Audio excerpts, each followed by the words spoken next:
in people's lives, there's only maybe a half dozen, 7, 8 categories that really matter. Most people, they major in minor things. They focus on stuff that doesn't matter. They know more about this celebrity going in and out of rehab than they do about their own personal development. But I look at and say, if you look at your body, without that, everything else is out the door. You don't want to be richest man in the graveyard. That's not going to do it. If there is energy, if there's vitality, if there's strength, it's going to show up in your relationship. It's going to show up in your business, it's going to show up in your life. That's an area you got to master. You can't dabble. It's too important. Emotions are everything.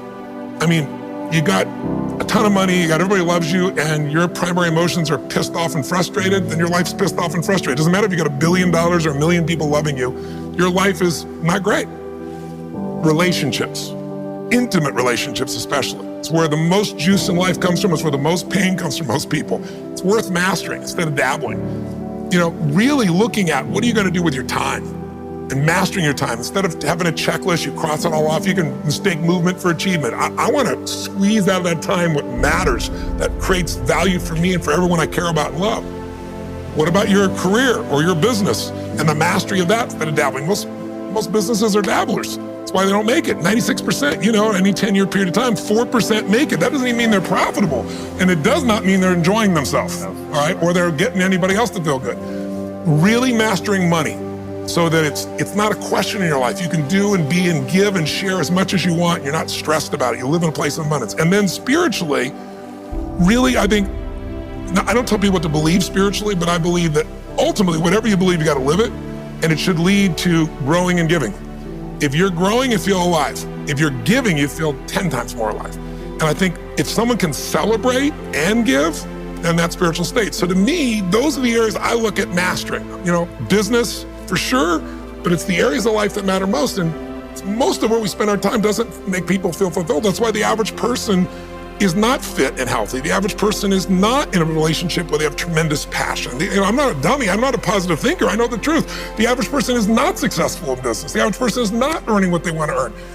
But you know what? Very few people have those things, but a few do. A few are happy, fulfilled, spiritually alive, financially strong, their business is growing, they have passionate love affairs, and I'm obsessed with finding the few who do and find out what they do different and teaching to everybody. Everyone's going to measure themselves differently because everyone values things differently. Some people value success or significance. Some people value love more. Some value just basic levels of certainty. So when I look at the specific metrics, I really look at metrics of what are the things that need to be measured to know if your life is going to work or not. So I look at it as our whole lives are guided moment to moment by the state we're in. Learning how to change your state, not bullshit, not fake, but to go from pissed off, frustrated, freaked out to back in your center, or creative, or determined, or something that's going to move you forward. It's going to create a better quality of life for you and others. That's a critical skill set. So moment to moment, our life's controlled by our states. Yep. If you're in an angry state, you're going to respond differently than if you're feeling playful. But what controls those states long term is your model of the world, your worldview. And I look at that as having, as a metric, 3 things that I look at. I look to see first, what are the targets you're after? The target is, everyone has different goals and dreams and desires. But as I traveled around the world to 100 countries, I started going, holy shit, I'm seeing the same problems. What's underneath it? I began to see that there are these same 6 human needs that we all have, the same needs. We all have a need for certainty, that we can avoid pain and we can have some pleasure, some comfort. We all need uncertainty. We need variety, or we feel dead inside. If you're totally certain, you're bored. If you have total variety, you're like freak out. And it's not a balance. It's learning which of these you need more as a person. Everyone's developed a different set of values in that area. The need for significance, to feel unique, special, important, the need to feel loved, the need to grow, and the need to contribute. Some people value certainty at the top of their list. That's their center of their target. I don't want to do anything unless I know it's going to work. I don't want to do anything unless it's the same. If you change anything, they freak out. If certainty is the number one thing on your list, everyone has the same needs, but if it's number one, I know how your life's going to be. I can predict the direction of your life and therefore the destination to some extent. If you're driven by love first, you want certainty too, but love is higher, you're going to behave very differently than if you're driven by significance. I have to be the one. So I look to see which of those needs are the top 2 on your list because they control your life. Yep. The 2 that most people have, 90% of the planet, if you said, of all these needs, which one do you really focus on most day to day? Everybody wants love, but what do you focus on? Most people focus on being significant. We live in a Facebook world where people fake their life, put new filters, make it look different than it really is, tell stories that, are totally full of it to make themselves look good. Because we live in this kind of false world where significance is more important than love. And it separates us. And the other one that we see most often is certainty. People want to be certain before they can do something. You couldn't have started a business like you had if you were absolutely certain before you started. You can never build a business with that. You can never build a great relationship, because if it's based on certainty, then everybody's got to stay the same and never change, which means you're never going to grow, which means you're going to be miserable. Right. So my metrics are, I want to find out what's driving you. And I want to see, is it healthy or unhealthy? You can have two people be driven by significance, though, and do it with a different set of rules. That's the second piece I measure. The beliefs or rules of how to fulfill that target. But I want to be more clear about something. An extraordinary life is life on your terms, and there's two parts. Part one to have an extraordinary life is mastering the skill of the science of achievement. How do I take what I envision and make it real? And how do I do that quicker, faster, better, easier? The ability to manifest what you come up with and make it real, like you've done with your company, yes, that's a skill set. I spend an unbelievable amount of time helping people do it faster, quicker, better, showing them the shortcuts, teaching them the strategies, modeling what works so you can save yourself a decade. But I would submit to you that having done this for 38 years with, 50 million people at this stage, I can tell you that the science of achievement, there are a lot of people that are damn good at that, and they still don't have an extraordinary life. They have an extraordinary life. You see it as extraordinary, but I get the phone call from the multi-billionaire who tells me he wants to do this thing on his business, but what he really find out is he's miserable as hell, and he's hoping somehow I'm gonna rub off on him on that side too. Right. And so I give him what he asked for, the change in his business, but I also give him what he needs, which is the change inside of him. So the second skill is the art of fulfillment. If you want an extraordinary life, you can't just achieve, you gotta be fulfilled. As simplistic as that sounds, but it's an art. It's not a science. Sure. It's a science to making money, come on. Any age, any color, any background, any gender, if you do these things, you'll have an abundance of money. You do these things, you're gonna have too much month at the end of the money. You're gonna have financial stress, right? Body. Everyone's biochemically different, but you and I both know there's fundamental rules, laws. There's a science to the body. You violate that science, you're gonna have disease, you're gonna have low energy. You align with that, you're gonna have an abundance of energy. It's gonna affect everything in your life. It's a science. Fulfillment's not like that. Fulfillment is as different as our human beings. You wanna know what God or the universe likes? Look at the jungle, look at the forest. Right. It's diverse, right? So most people think, well, I wanna get that, because they've been modeling somebody else, and that might work on how to achieve something. It'll never work for what to fulfill you. How many people you know, like you, got what you thought you wanted and you weren't fulfilled? Right. And that, I always tell people, success without fulfillment is the ultimate failure. The ultimate failure, because if you go at something and you fail and you're an achiever, you don't fail. You go, I learned something, I'll just try something else. Right. I'm gonna still get there. But when you succeed and you're not happy, so a perfect example of this, I mentioned in the seminar you were there because it hit me about a year and a month ago, we lost what I consider a national treasure, Robin Williams. And I asked people, how many of you love Robin Williams? Everybody raising their hand all around the world, right? He made people laugh, people were touched by him. So how good was he at the science of achievement? I mean, he wanted to be a great comedian and make the whole world laugh, he did. He wanted to have his own TV show, he did. He wanted the #1 show, he did it. He wanted to make movies, he did. He wanted to have an Academy Award for not being funny.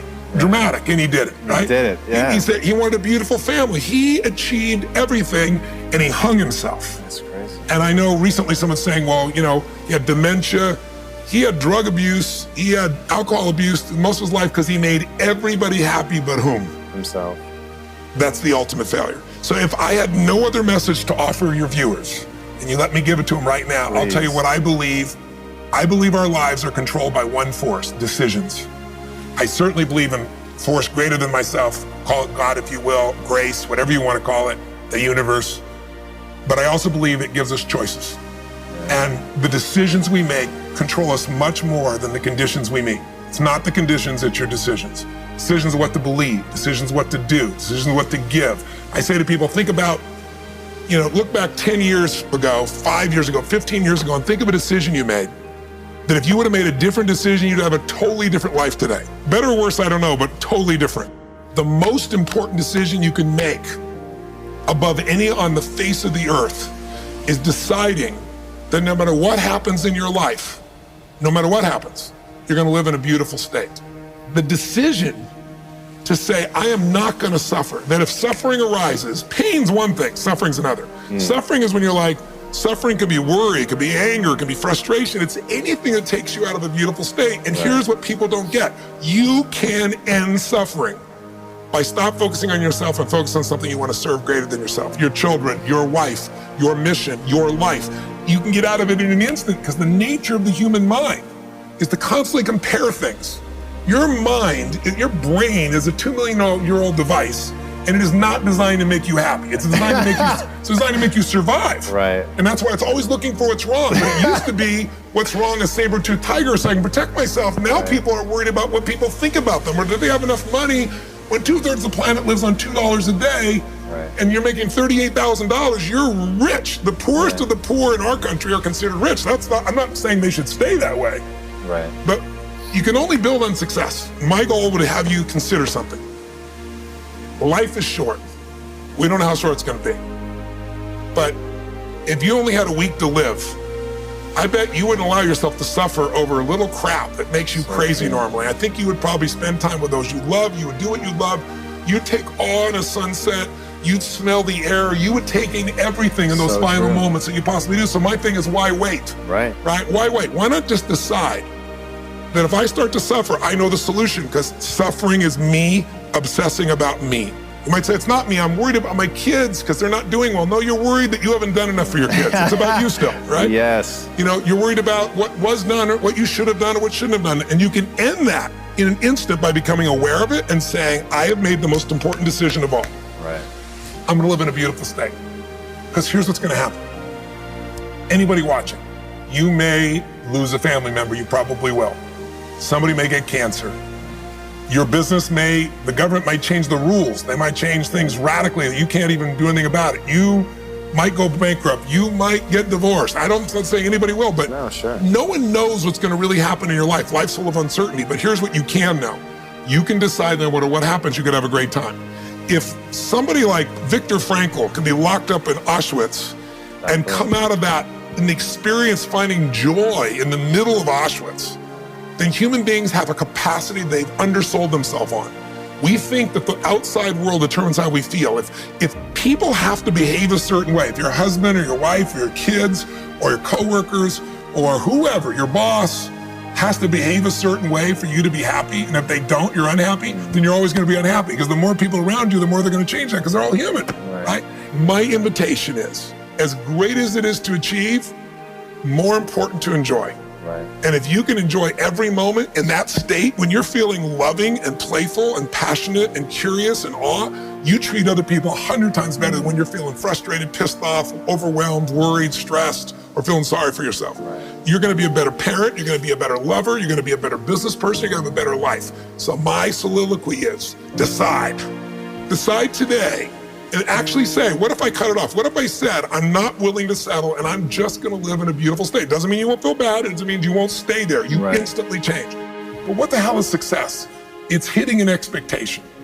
And I always tell people, man, trade your expectations for appreciation and it's a whole new world instantly. If you can appreciate this moment, if you can't find ecstasy in this moment, in a conversation with a friend and looking in your wife's eyes, being with your children, going on a run, if you can't find ecstasy now, I'm here to tell you, more money, more people, more love, more business, more anything is not going to give you more ecstasy. If you can't do it here now, you're not going to do it there when you got more. So why not do it now and have a rich life right now? I tell people, money, that's one thing. Like having financial abundance, there's skills, that's a science.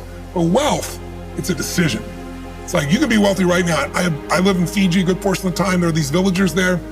They're the richest people I know. They're happy, they laugh, they love, they don't give a damn about the economics. Other people say they're poor.